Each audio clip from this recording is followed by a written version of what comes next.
I think we're going to get started because it's just a minute after 6 o'clock. So, Jackie, do you want you want me to go first, or do you want to talk a little bit about the expectation for tonight in terms of asking questions and things like that? Maybe you go first, and then once you're done, I'll go into that, and then EL will go on after. All right, sounds good. So this is, thank you very, very much, everybody, for coming tonight and being a part of, actually, this is our very first Zoom workshop. Some of you might be familiar over the years. Jackie has hosted some really incredible workshops in person. And so we're continuing with that tradition, doing it virtually. And we have some great workshops that are lined up that are coming up over the next few weeks, including the one that you're going to be participating in tonight. What's really unique about this particular venue and workshop that we're doing tonight is that we have folks that are both local, sort of in our KFL&A area, and we have people joining us from all across the province. So that's quite exciting for us. So tonight's workshop, I'm really pleased to be able to introduce Everett Lawrence Adam, or better known as EL. And if you have seen his picture, I got to say, those are the best socks. And I've got to find out where you found those, because they not only look comfortable, but where did you get those, EL? Actually, my mom, she bought them for me. I have no idea where she got them. Somewhere in North Carolina. Oh, so that's not going to work for me. So maybe she can ship them up for me. So tonight we're going to be introducing EL, who is a clinical and educational psychologist for children and adolescents, and he's registered both here in Ontario as well as North Carolina. And he's going to be talking today about the stigma, how to help us better understand the difference between mental health and mental illness, gaining some techniques to cope with mental health, and to better organize the signs and symptoms of people in need of help. So your audience today, EL, is folks from all walks. Some of them are volunteers. There are folks that are frontline in the field, and then there are others that are here because this topic is quite important to them, and it touches them. So I'm sure you'll be able to provide some really great information for everybody that's around here. Just real briefly, again, thanks folks for being here. The Youth Diversion Program has been hosting these workshops, and Jackie and her team, including Abhishek and Tammy, have done a great job of putting this together. As folks know, that the agency itself supports about 1,400 young people a year in our community. We have about 7 programs and services that we utilize through the spectrum of prevention and early intervention. And we work in collaboration with all of our community partners, many of which who are on this Zoom presentation this evening. So I'm honored to be able to introduce you all to EL and encourage you guys to be interactive with this workshop. I know many of us have probably been on a lot of Zoom calls. In fact, I was just on one not that long ago before I got on here. And this is not the time to be passive and quiet. Please speak up if you have questions. Let's let this be interactive. And so again, thank you very much for being here. And I'll pass it over to Jackie. Okay, all right. Thank you, Sean. I appreciate your introduction tonight. Can you hear me? Yep. Okay. Yeah, so, and thank you for everyone who's joined us this evening. Just so you know, this session will be recorded. We'll be sending out a link at the end to everyone so that you can have the recording with you after. Oh yeah, if you have any questions, everybody's on mute. And if you have any questions tonight, if you can put them in the chat, and Tammy and myself are gonna pass it over to EL so that hopefully we can get most of the questions answered. And if for some reason all the questions aren't answered, EL, we will give you the link and how to get hold of EL after. He'll be happy to answer any questions you might have and chat with you. What else? Oh yeah, if you would like to receive a certificate for attending our workshop, please send me an email and I'll get that to you sometime during next week. And look out also too for our next session on January 21st, our next upcoming workshop. And that one will be on domestic abuse. So I'm gonna hand it over to EL and take it away. Thank you. Thanks, Jackie. And just to be clear, Jackie, are we going to do it with the model where the questions will be in the chat and then you or Tammy will read it out to me so I can answer? Okay. For sure. Thank All you. right.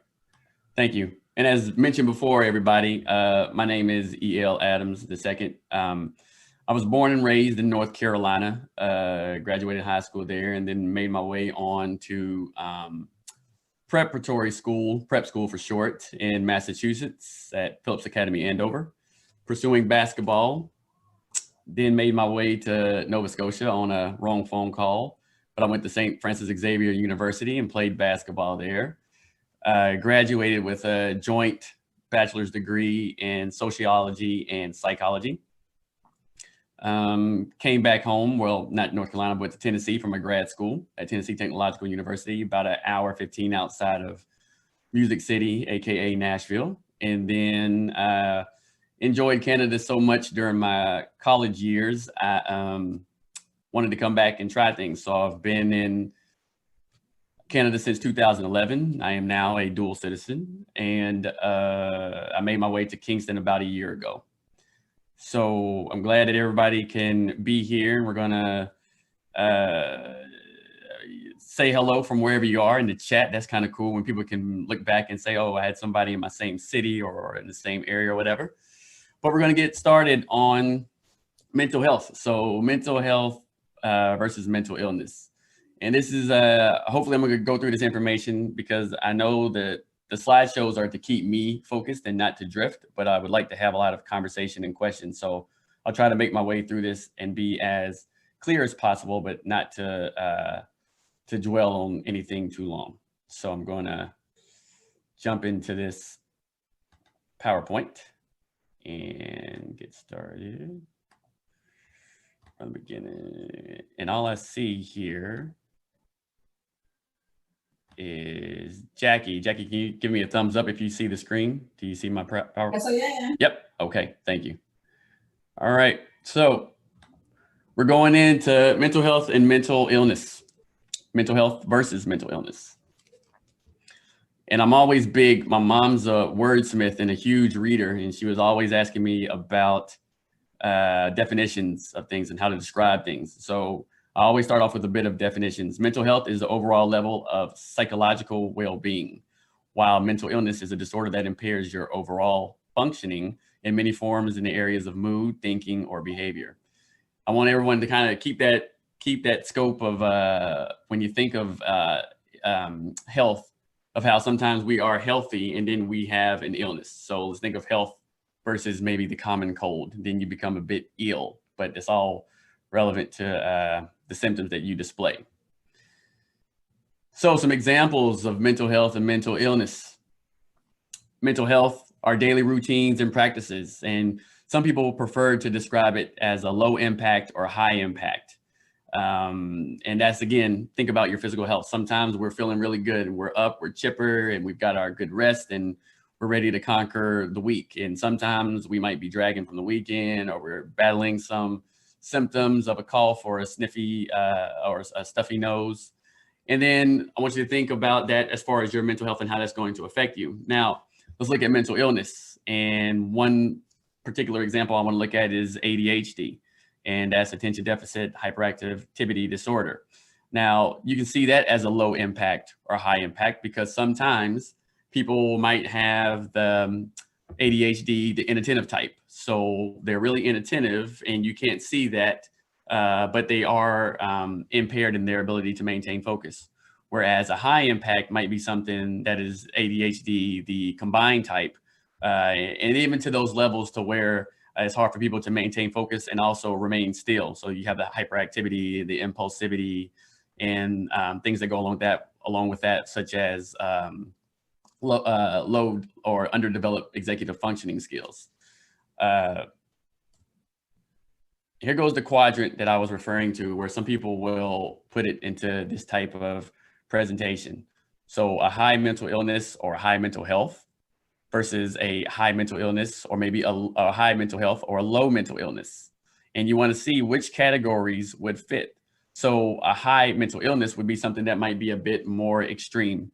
And I never want to discredit or undervalue any type of presentation that anyone may have, but a high mental illness might be something to the degree of where someone is having hallucinations or delusions, versus a low mental health might be someone who has an inability to focus or to maintain attention, but still being able to manage those things.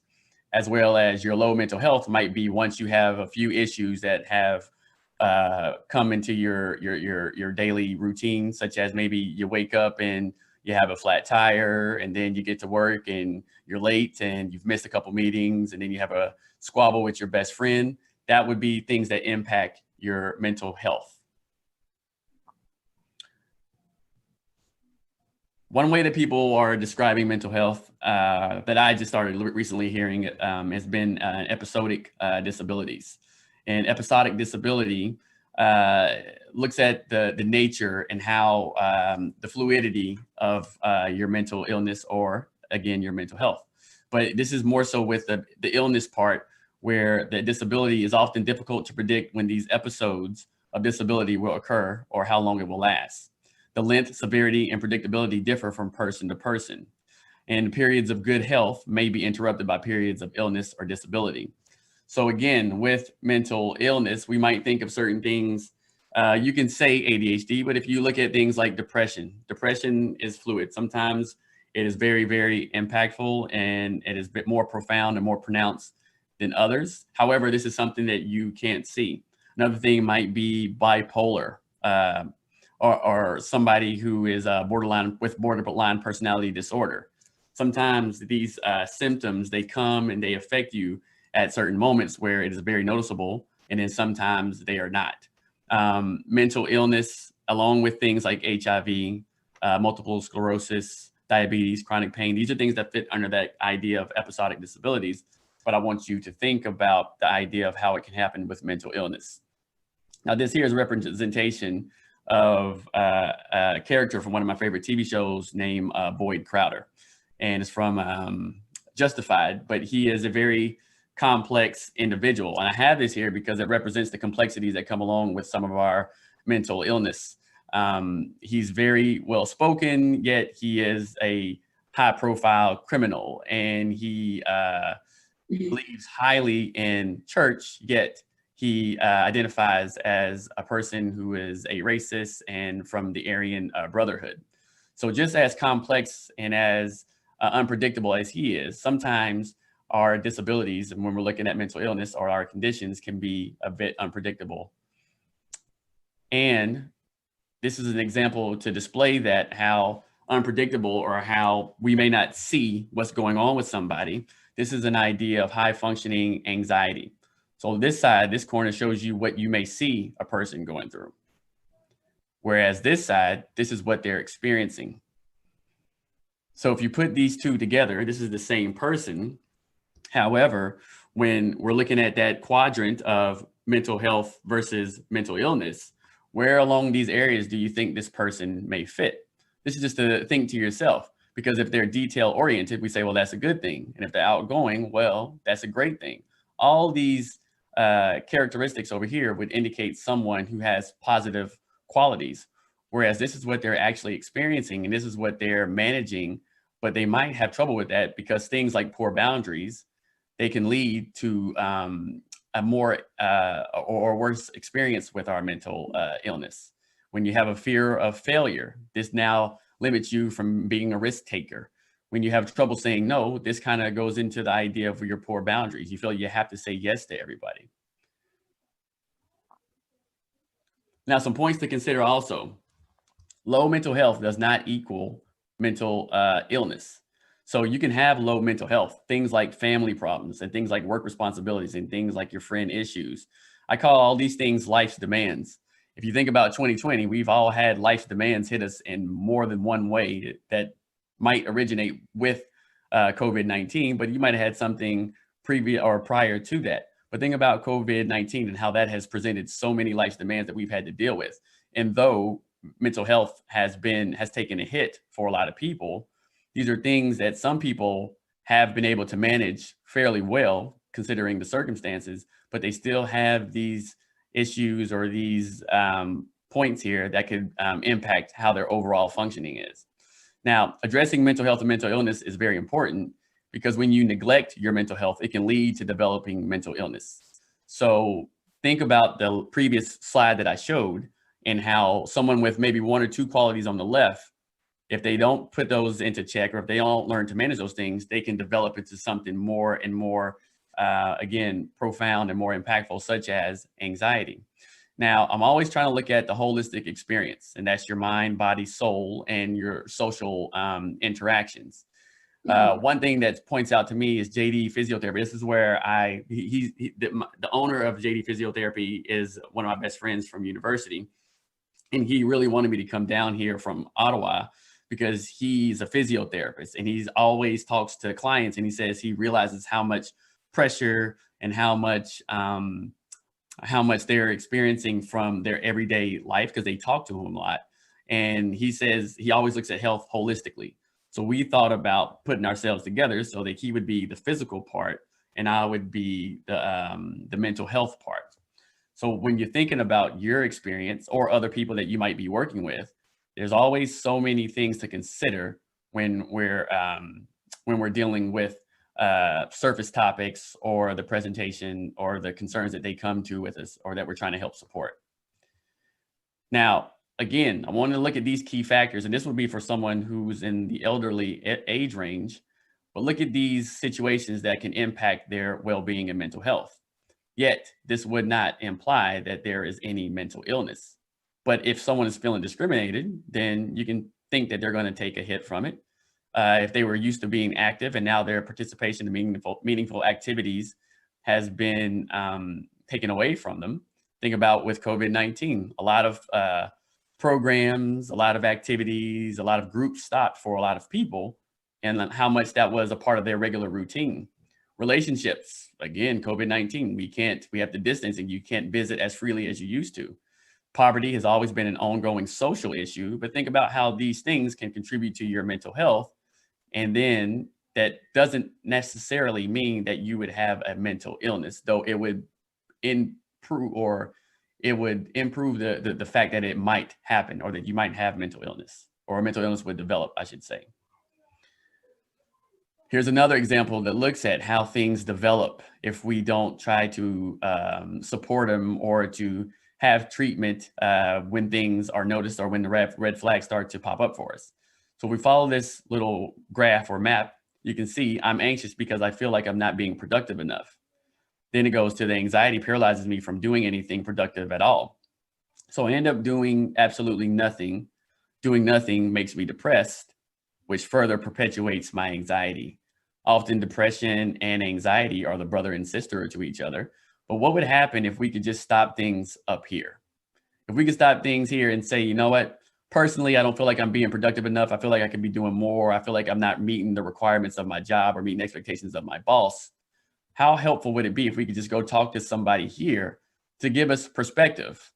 Not so much a treatment, but perspective to say, hey, well, let's think about these things and let's come in here and talk for a few sessions to get these topics into a different light and to put them on the wall and see what they look like and see if we can find some strategies or some measures for you to use to keep yourself in check so you're not overstretching yourself, nor are you underperforming. So right now, I think I'm going to stop. This is a good place to stop. I'll stop and see if we can take a few questions, if there are any, Tammy or Jackie, and if not, then I'll proceed to keep going. Not at this point. There's nothing yet. Okay, good. I can stay with the flow is what I mean. So when we're looking at mental health and mental illness too, this is a picture of what they call spaghetti junction. And there's a lot of spaghetti junctions in cities, but this is Atlanta, one of my favorite cities where my sister lives. And look at all this overlap. All this overlap, people usually get lost in these sections of the city because they don't know when to get off and what is the right turn or what have you. But this is supposed to represent intersectionality of people's identity. And that can also contribute to our mental health or to our mental illness because of the way that you identify things like your race, things like your gender, things like your sexual preference, things like your social class, things like your disability or disabilities, your nationality. All these things affect or are ways that we interact with the world and how we identify and how people receive us. So think about this also when we're looking at someone's mental health or their mental illness and how this can have an impact on it.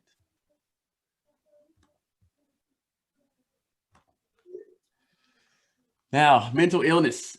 Behind me here, there's a DSM-5, and that's what I use as my book for criteria when I'm trying to diagnose someone where their behavior or their assessments and their scores would warrant a diagnosis. Now, that back there would consist of criteria, and they have to meet certain criteria depending on the mental illness or the disorder that we're looking at. However, two people with the same disorder can have different criteria and present it in different ways. So we're looking at criteria, and we're also looking at signs and symptoms. Signs and symptoms are the things that we would see through behavior, or if I work with youth from the ages of 6 to 23. So they might report something to me, the youth themselves, but then I'll talk to their parents about other signs and other symptoms that have been observed. And things like irritability, things like impaired cognition. Often when we look at lack of focus or inattention, people immediately jump to ADHD.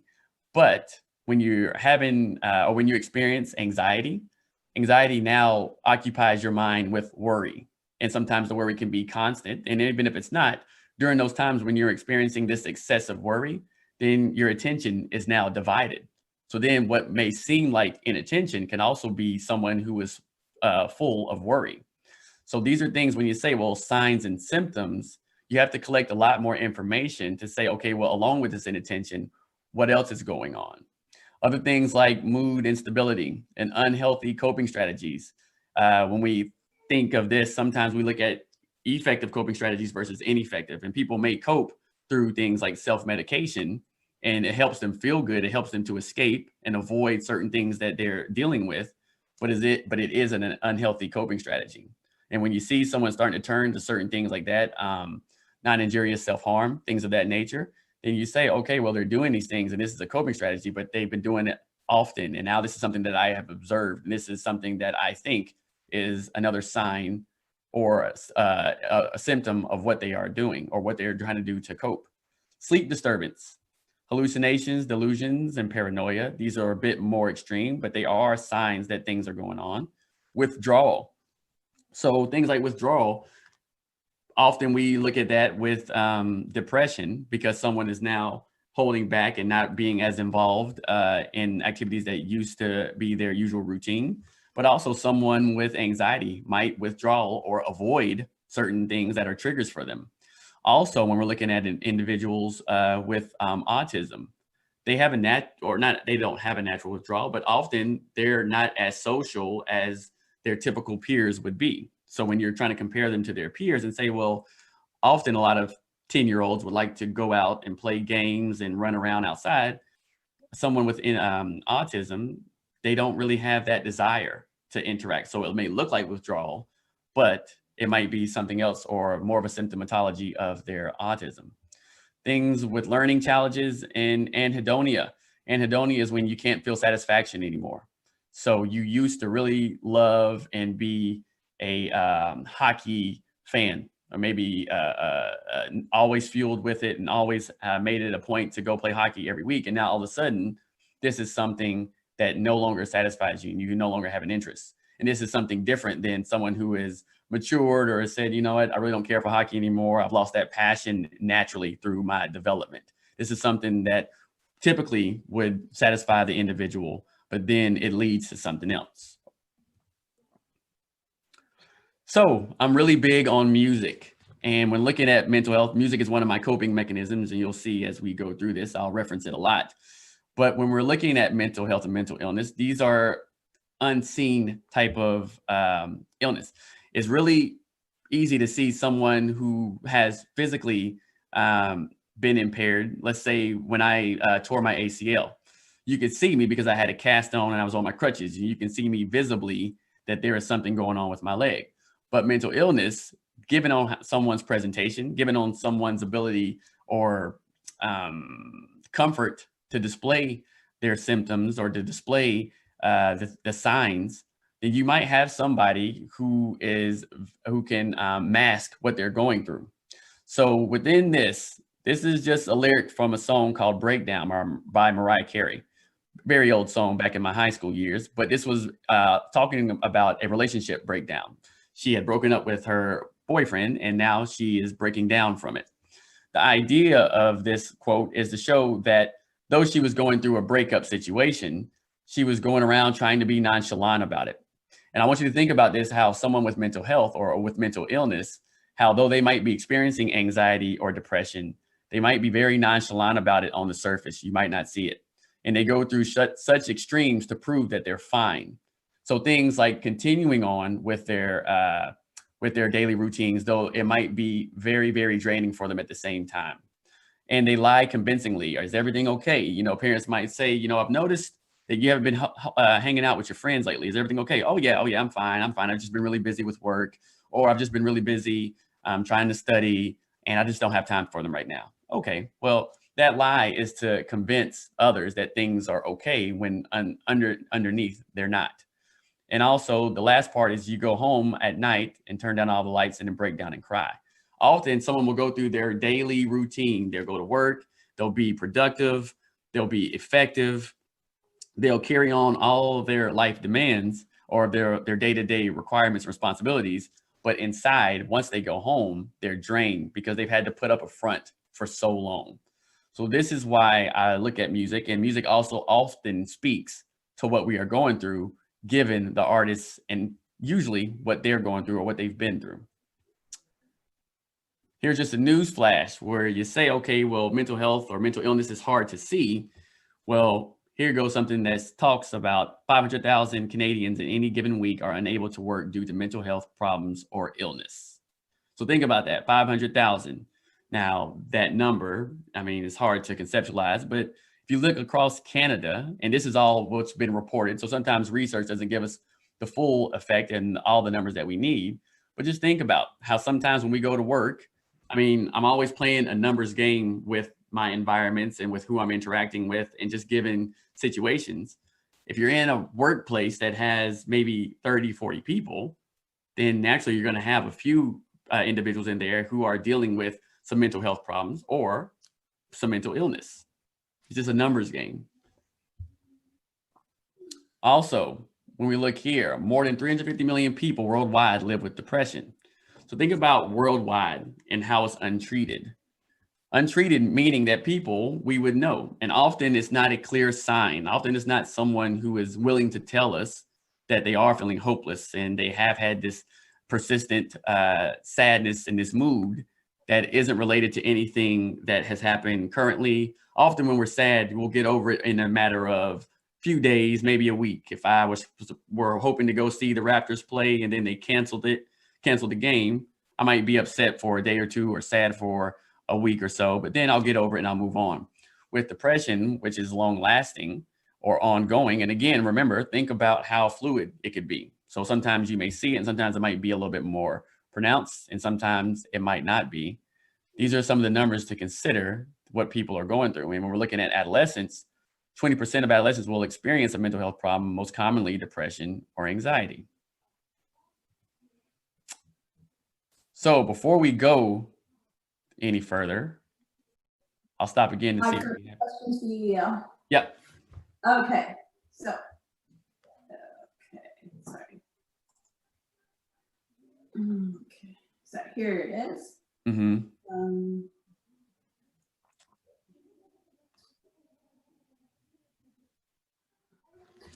For anxiety, what might be a possible way to assist with someone who has gone past prevention and now needs treatment?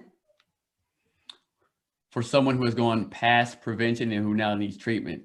Mm-hmm. Well, if you look at anxiety, again, that usually is associated with an excessive worry. So often we may be nervous, we may feel a bit of worry or hesitance for something just because that implies that we have some motivation, we want to do well, we're concerned about our outcome, but not to the point to where it becomes debilitating, to the point where it now causes avoidance, to the point to now where it causes panic attack. There's a few things that you can help people with anxiety but often we're looking at the excessive worry. So, and often there's something that people would catastrophize.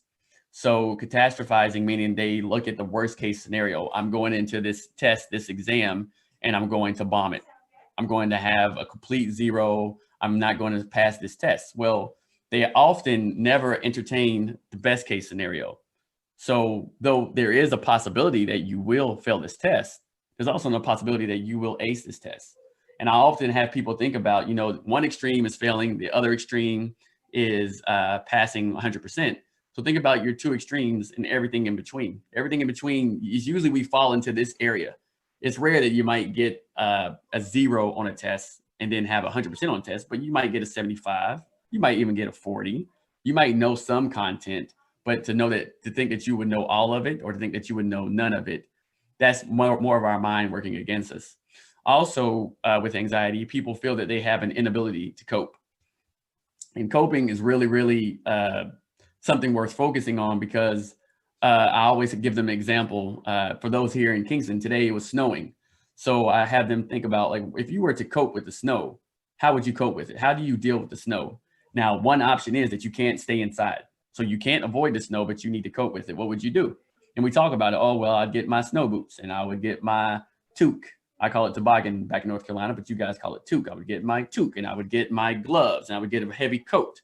And I say, okay, so even though you would go out with all this weather gear, is there a chance you still might get some snow in your boots? Yep. Is there a chance you still might experience some cold, but you'll still not be as cold as you would without the coat and the weather gear? Yeah. So that's the idea of coping. Often in our situations and circumstances in life, you're saying, well, the best case scenario might not be possible in A. Like if I wanted to put this into adolescent terms again, if I were to do an essay, the best case scenario would be that I write my essay, I submit it, and then I get the grade back, you know, in typical time. But if the teacher says, okay, well now, you know, let me give this back to you because you messed up on a few paragraphs, you messed up on a few places, how are you going to cope with that? The idea is that you have to rewrite this. So you might have to miss parties with your friends, and you might have to miss maybe your favorite TV show. The ability to cope doesn't mean that it's going to take away the stressor or the challenge. It's the idea that I can cope, I can deal with it. It might not be the most favored or the highly desired way to approach it. Like I would rather just give you my essay and be done with it.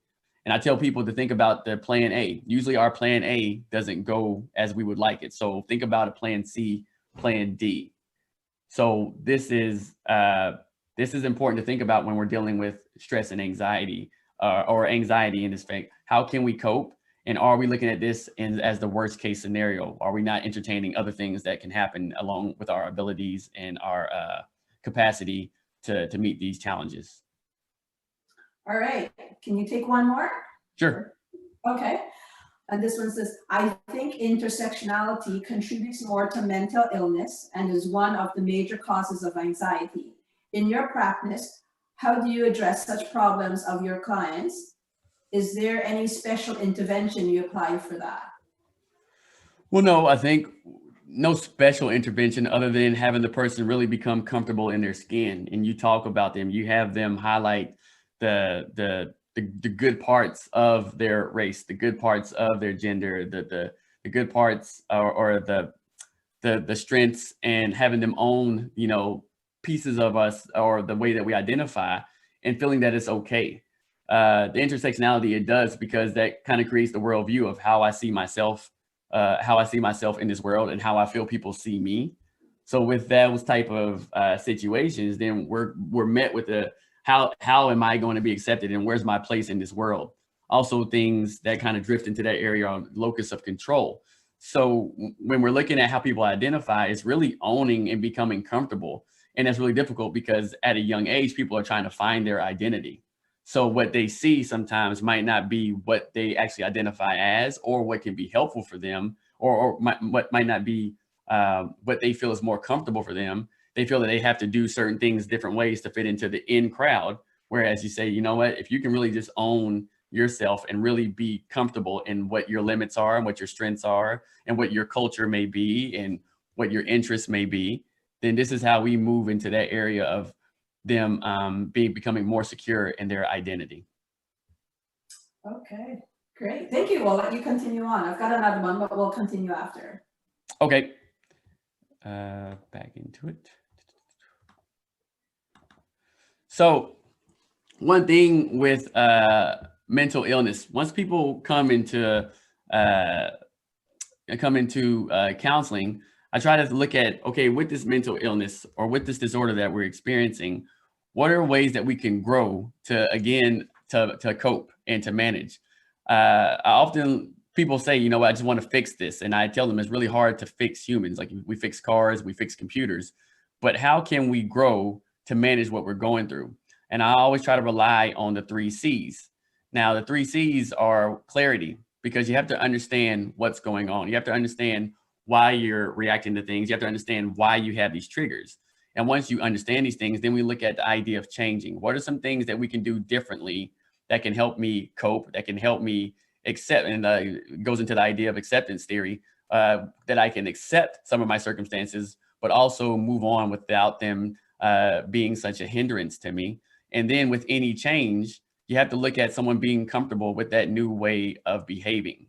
When you look at changing and we look at habits, they say it takes 21 days for people to develop new habits. And some people would argue to say the 21 days is actually breaking that old habit. So then you need 60 to 90 days to develop this new habit and make this a more comfortable practice.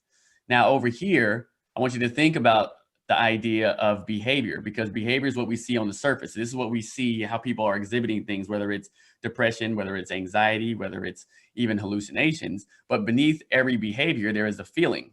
And beneath each feeling is a need. And when we meet the need, rather than focus on the behavior, we begin to deal with the cause, not the symptom. Often we look at the surface and say, okay, let's stop doing that. Or, okay, let's discipline that. And though I think discipline has its place, it's really important to go underneath to see, why has this person been doing this? So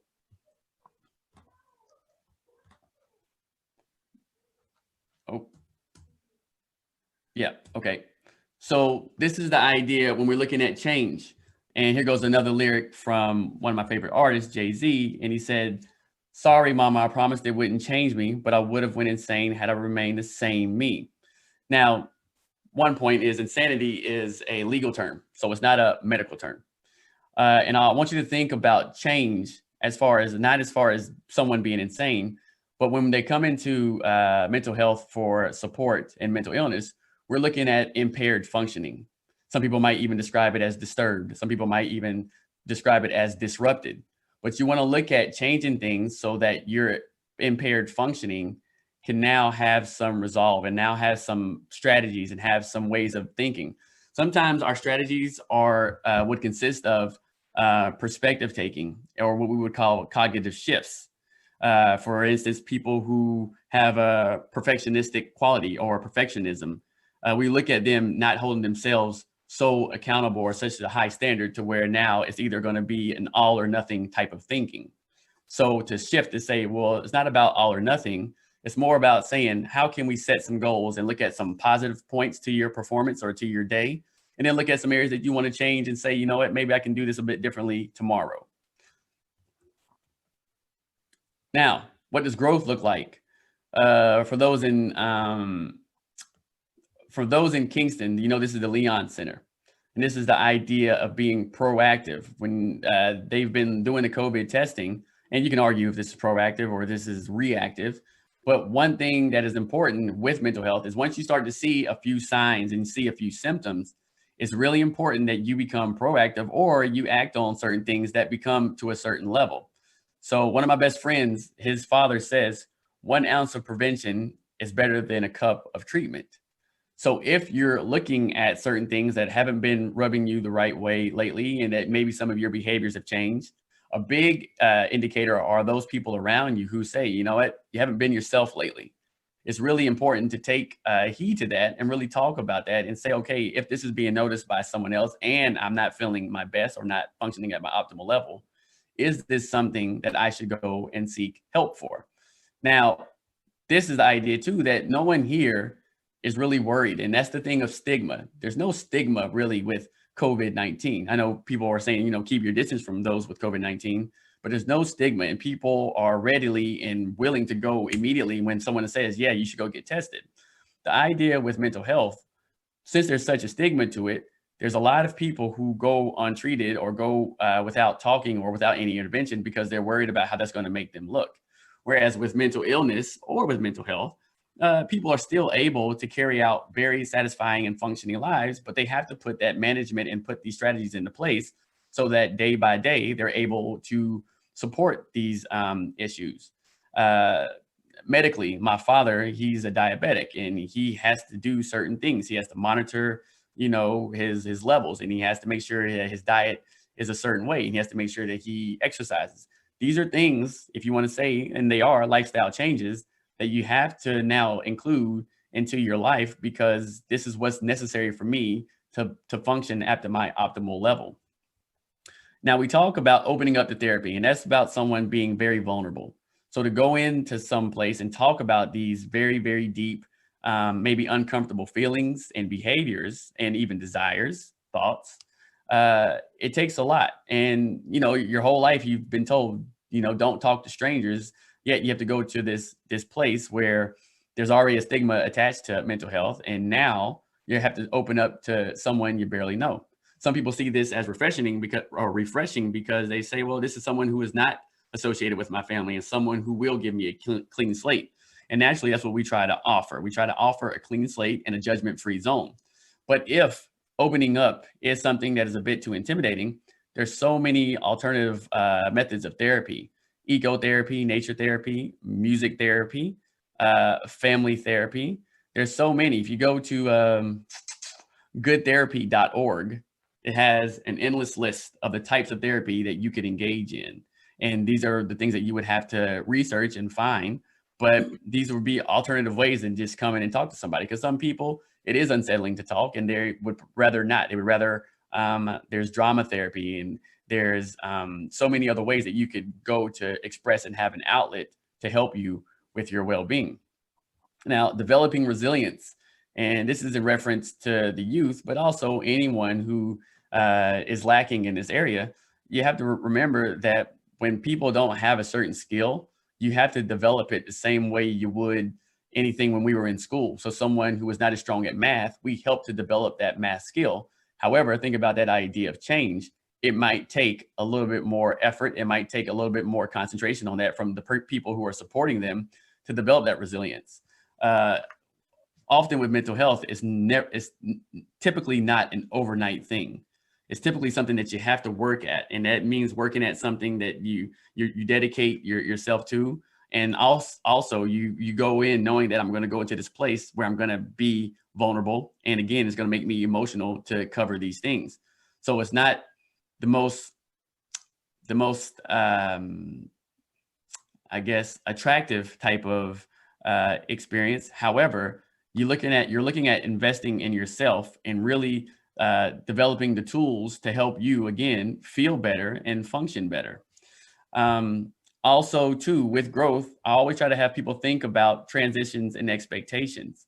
And these are things that I think also contribute to our mental health and mental illness, because in life, we are always transitioning from one thing to the next. For instance, I go from mental health therapist to an uncle to a brother to an employee. So through these transitions, it is important that I'm able to manage and give myself time. With work, or in typical times, it was a bit easy because I could drive from one place and I would have that time to decompress. Whereas now, a lot of people have told me it's difficult for them because they can bounce from one Zoom thing to the next, and then to the next. So you're a little bit more accessible. And also expectations. We always want to expect the best, and you always want to have goals that might be seen as an expectation, but you want to be able to modify these expectations and also come to terms with some of the hopes and the wishes that we have when we're expecting certain things to happen. So again, if you go back to the Toronto Raptors example I gave, I was expecting to go to this game and I was expecting to have a good time with my friends.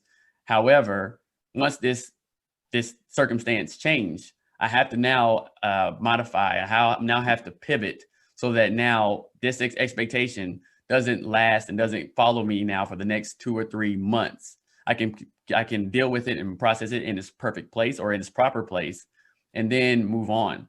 So I always have people think about too, if we can manage our transitions and expectations, that's an idea of growth because you're able to navigate all the circumstances that you're going to encounter throughout your day-to-day routines. Okay. Take some questions? Sure.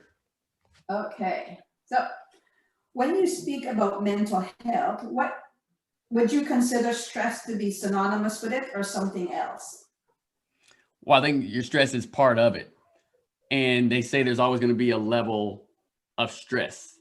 And I think, again, stress is something that just builds because it's hard for us to do everything at the same speed that we would want to. Like you're usually bound to the limits of the 24-hour day. You know, I tell people we're working in 24 hours of a day, but usually it's 16 because 8 of those hours are sleeping. So 16 of those hours, you have so many demands and so many things that we have to be, so many roles that we have to play. Again, transitions that we go through. I think what's really important when you're trying to manage this stress and to keep it at a level that's manageable is to realize that in a day, there's only so much that you can do. And there's certain times where you have to turn off. There's certain times that you have to disconnect. There's certain times that you have to give yourself that me time. And that's that self-care.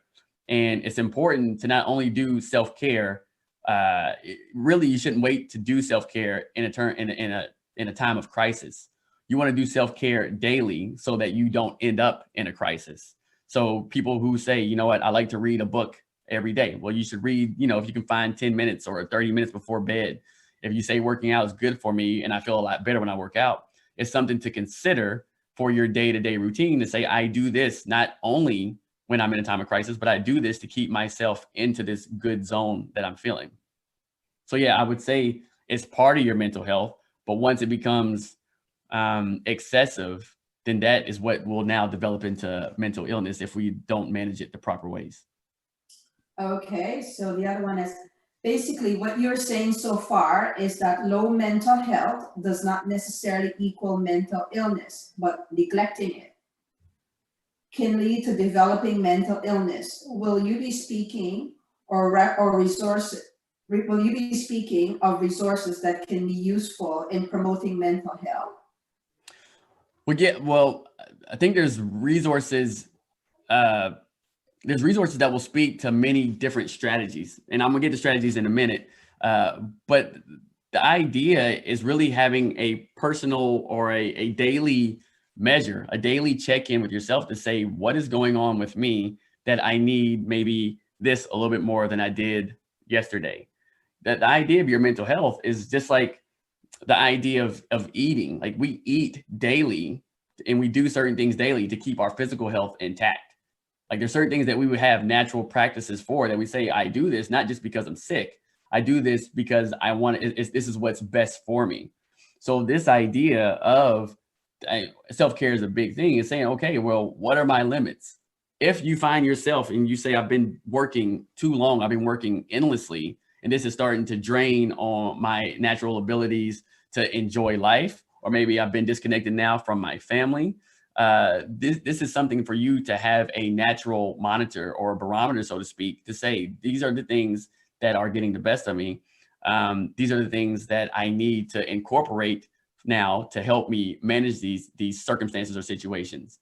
But yeah, we can look at some resources for sure, but this is more so about you ongoing and daily checking in, the same way you would check in with a friend who you know is going through a tough time. You have to check in with yourself daily to know how you're feeling and to say, okay, well, my mental health was really good Monday. You know, it's the start of the week. I didn't have much. I was coming off the weekend.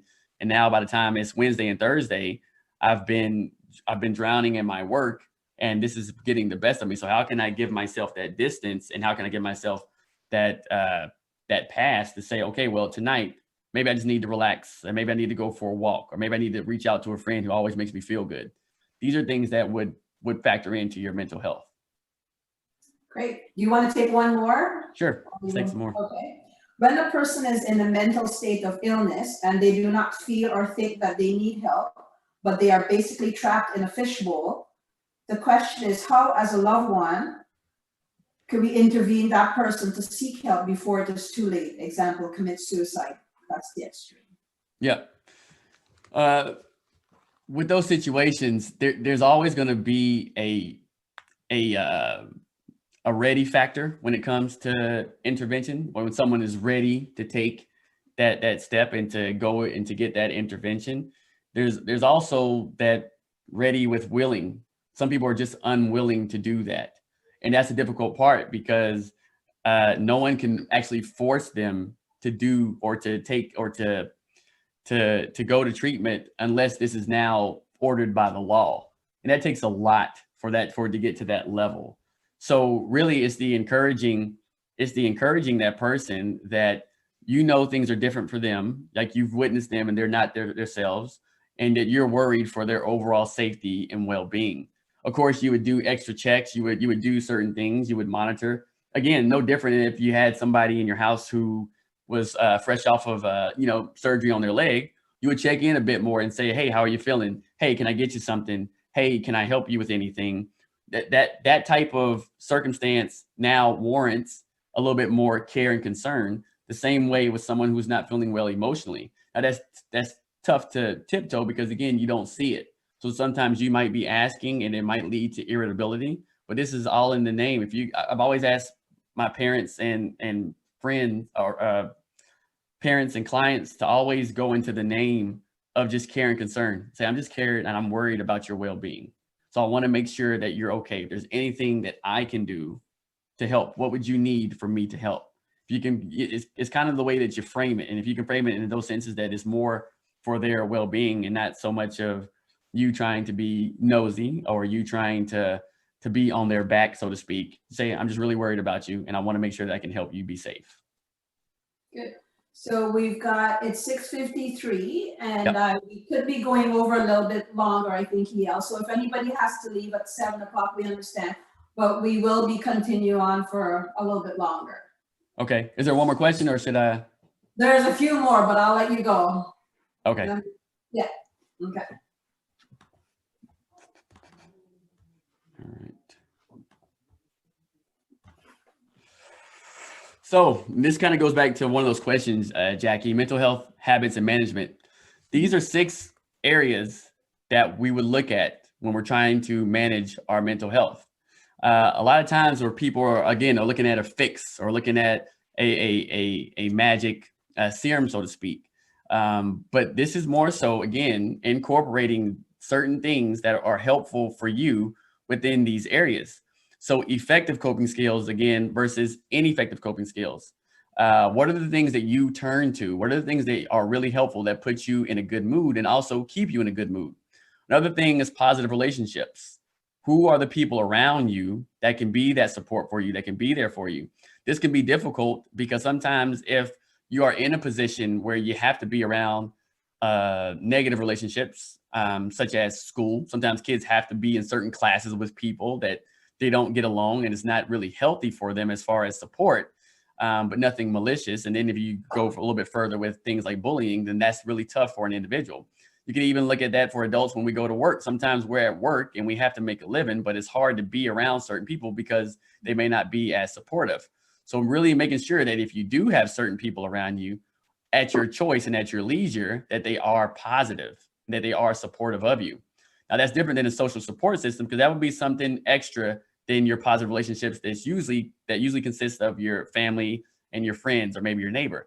This social support system would be things like activities, like am I in a league, or am I in a gaming type of group, or am I in a walking group or book club or something?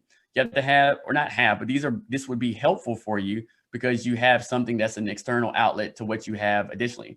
So then if you look at it, if you're saying, you know what, I have positive relationships in my life, and then I have a social support system, it's looking at some of the areas that you're going through, that you're spending a lot of your time, they're going to be very helpful for you. They're going to be very supportive for you. And again, additional to that, identified community resources. What are the things in your city and in your towns that can help you when you're looking at support for people? So are there any public funded programs? Are there any workshops? Are there any tutoring groups? Are there things in the city that can help me, that I can easily access, that are going to be welcoming to someone such as myself who is going through a mental illness or who is trying to manage their mental health? And then self-care, again, is so important. Sometimes self-care can be easy things. When I talk to teachers from time to time, and teachers are often going through their emails at night, and they're going through it. Sometimes I'll wake up and I'll see emails from someone at 2 a.m. And the idea that just because the email comes in doesn't mean you have to give it your attention. I have them think about the idea that just because I'm accessible doesn't mean I'm available. Are you able to cut off? Are you able to say, okay, well, let me separate from work, because when I go home, I need to shift my mind. I need to rest my body and do something different. Sometimes self-care can be telling certain loved ones no. If we have a dinner every week, and maybe this Sunday I'm really trying to prepare for work tomorrow, it's okay to say no, or sorry, I can't come today, but I'll be there next week. I just have a lot of things on my plate that I have to work out. Self-care can be something very simple, and it doesn't have to be the idea of going to activities or going to certain groups. It doesn't have to be vacations. Those would be helpful. Sometimes it's the idea of just saying, you know what, maybe for this Saturday I have nothing to do, or I'm going to make myself stay inside of my home and just rest. I can stay home, I can order out, I can watch TV, or I can just kind of lounge around and do what I feel would be helpful for my body to reset. And exercise, they just say that it helps us with our body neurochemically. It helps us to better process, and it helps us to recuperate and to feel better. So with these things, though, it's nothing that would wow somebody. These are very, very important and major staples in the idea of managing your mental health. Again, the heart, the body, the mind, and the soul, holistically, what are some things that are helpful for you? Now, one thing I want to talk about too was a toolbox. And often within that toolbox, those are where you would put your strategies. And I always tell people that the toolbox is like a construction worker. A construction worker doesn't go to the site with just a hammer, because the hammer will be helpful for a few things, but it's not going to be helpful for everything. And it's really important that you would identify your tools personally. What are your tools? Me, basketball and working out. If you think when the pandemic first hit, working out wasn't an option at the gyms, where it was a usual place that I would go, that though I don't talk to many people at my gym, it's a social type of environment where I can go and I can work out, and it was part of my routine. That was taken away. So there goes one of my tools. Basketball is one of my tools, and professionally, they stopped all of the play. So that's an outlet that I didn't have. Now, some of these things that I didn't have, though I would have preferred to use these, I had other things like my family, misspelled, sorry, my family and friends who were around me that I could still visit. At the time, I was living with my best friend and his family, so it was a house of 6. So even though other people, and at times this was a time of isolation, I was very fortunate because I still had people in my home that I was going home to, or that I was waking up to, that would help me as far as socialization. TVs and movies, Netflix and all types of movie things, they went up, they increased over this period, but this was something that I actually enjoy. So I was actually, though it was a turbulent time, so to speak, where I was knocked off my usual routine, I was still able to stay at home and watch copious amounts of TV. And again, music is something that I have always loved. Never really realized it until I went to university or grad school and did my research on music and how it affects our moods. So my thesis was based on this and how it interacts and how it plays, and something that I've used to incorporate with my practice when I know that an individual is into music or a musician of sorts. So this is something that I thought has always been helpful, just because, again, though we put artists on a pedestal, they are humans and they go through our similar, or they have shared experiences that we go through. And often this is something that they speak to that makes me feel, or that makes others feel, that they can relate, doesn't make them feel isolated, and feel that they can help work through their situations that they are relating to in the music. And this is the idea where I talk about music. When words fail, music speaks. often when people come in and they have a tough time expressing what they're going through, I'll have them find a song that speaks to what they're going through. And if they're a music lover, it's much, much easier because they already have a song that they can turn to and say, this is what I feel like. And this is something that speaks to what I was going through. And then we get to unpack it up much more in depth, and then have them talk about their problems and their issues or challenges with them not even knowing about it. So in conclusion, mental health and mental illness are both equally important to monitor. Strive to live safe, secure, and a fulfilling life through understanding when this is becoming a mental health low or high versus a mental illness, which is low or high. Be proactive when signs and symptoms surface, and develop coping skills. It's very important. One of the coping skills that I always turn to will be breathing exercises. And a lot of people say, well, I hate breathing. Breathing doesn't work. And I say, well, you're breathing anyway. Like this is kind of what makes our existence, is that we're breathing. So how can we understand it to the point where we say, you know what, you're going to breathe, and we're going to try breathing because it helps us to control how our heart feels. It helps us to control the sense of unravel that we're going through, the panic that we're experiencing. This is why we're breathing. Not to say that it's going to work and it's going to make your situation go away, but how can we better face it with a more calm mind and a calm heart and a more stable mind to make better decisions. And this is an active process of maintaining holistic health. Daily routines are paramount for management of mental health.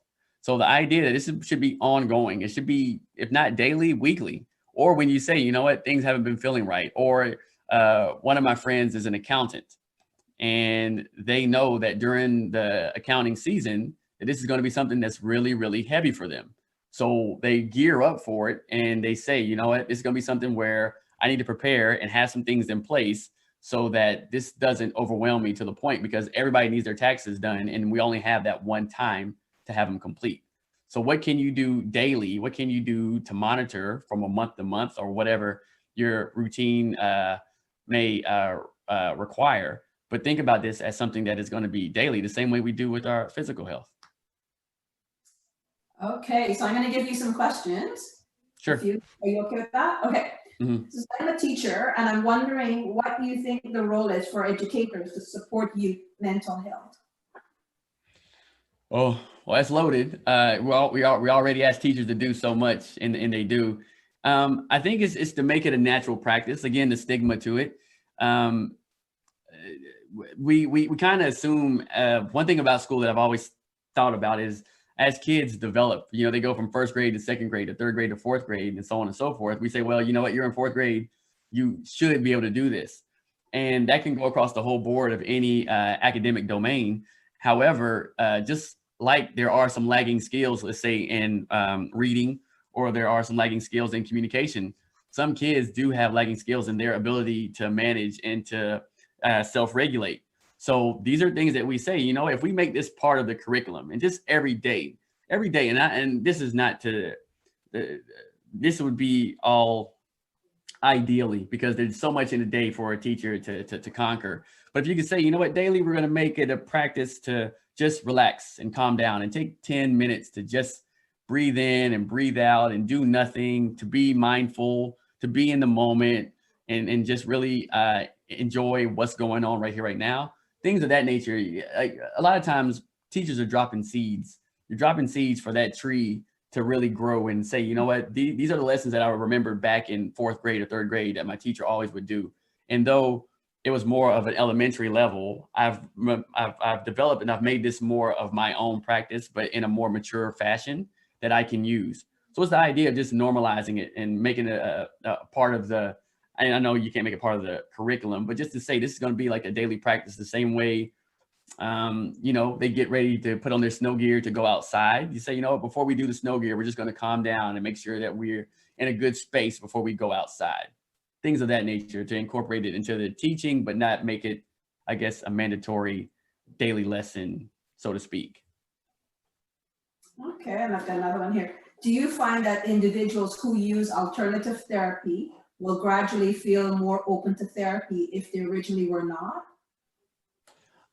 Not so much. I think it's, you know, it's that rule. If you like it, I love it. If it works for you and it's good for you and you feel you're more at peace to to be, you know, an artist and draw and to paint your feelings and to be able to process it in that manner, so then that's great. I don't know if it's going to open up them per se to talk, because talking isn't for everybody. I get a lot of, at this age, I get a lot of parents who initiate everything and say, I want my son, I want my daughter to come in and talk to you. They come in here and they may be silent and they might want to stand. I've had few people stand the whole hour and never say a word just because they're so angry at it, or they just say, you know what, this isn't for me. This is not what I'm ready. Sometimes people aren't ready to really open up and be, as if we say, emotionally naked, to be to that fashion where I can tell you how I'm really feeling, despite how someone might have ridiculed me for that at school. And now I feel like I can't share this with anybody because I don't want to experience that pain anymore. And you're no different as a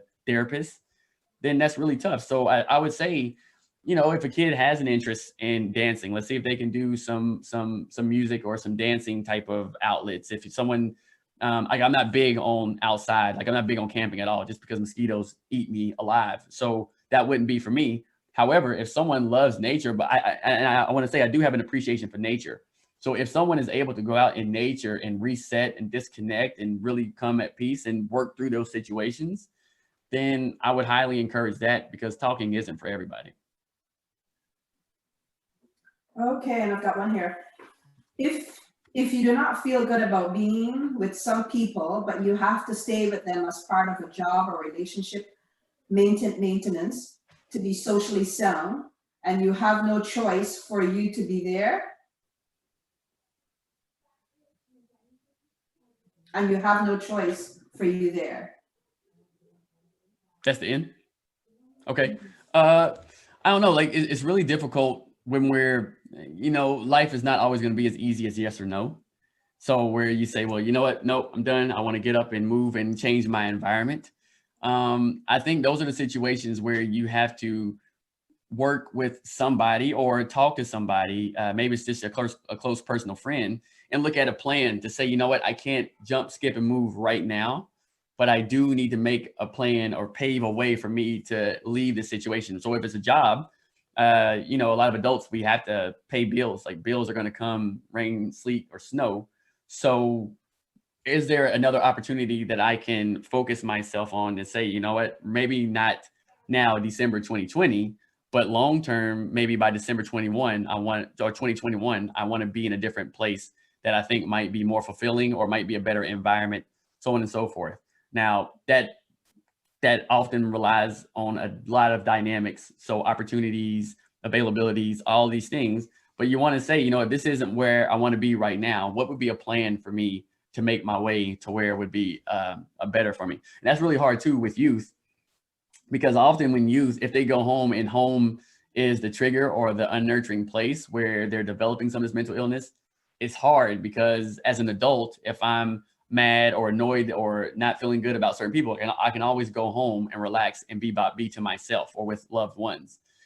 Whereas with kids, they're caught in a predicament being a dependent, that they have to go to this place, though this might be one of the main triggers of their well-being. Okay, and I'm going to take a last one here. It says, I like the idea of daily check-ins and doing routines to maintain mental health. How do you approach these ideas when working with young people?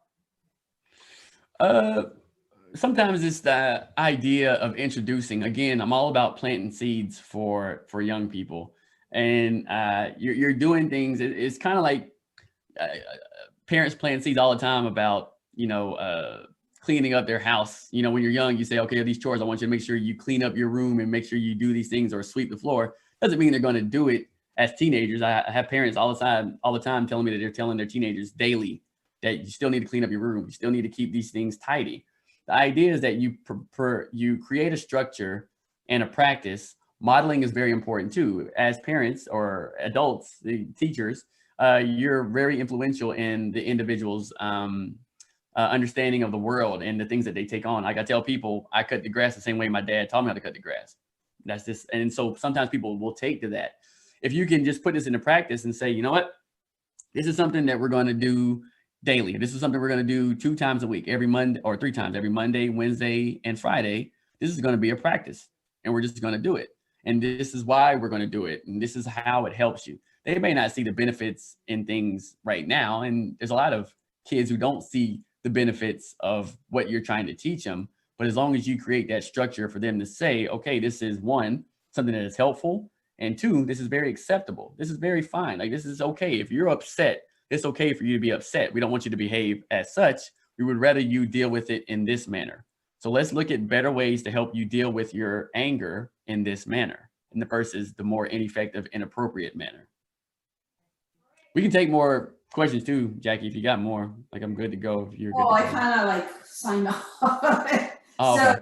yeah, I don't know how much to thank you for your time this evening, for your knowledge to share with us. It's greatly appreciated. And to everyone else, like I said, we're going to record this, and anything that you guys need, just let me know, and we'll have all of the contacts so that you can touch base with him if you need be after. So thanks everyone for joining, and I'll be in touch with you tomorrow. Thanks, Jackie. And thanks everybody for listening. And I was trying to go through the slides in the hour's time, but I hope this was, I hope you're able to look at mental health and mental illness as two separate things, but within the quadrant that can help you with your day-to-day activities and responsibilities that you're having to do. Thank you so much. It was just so short. I can listen to you all day. It was amazing. Thank you. Very interesting. Thanks, everyone. Have a good night. Y'all take care. Thank you.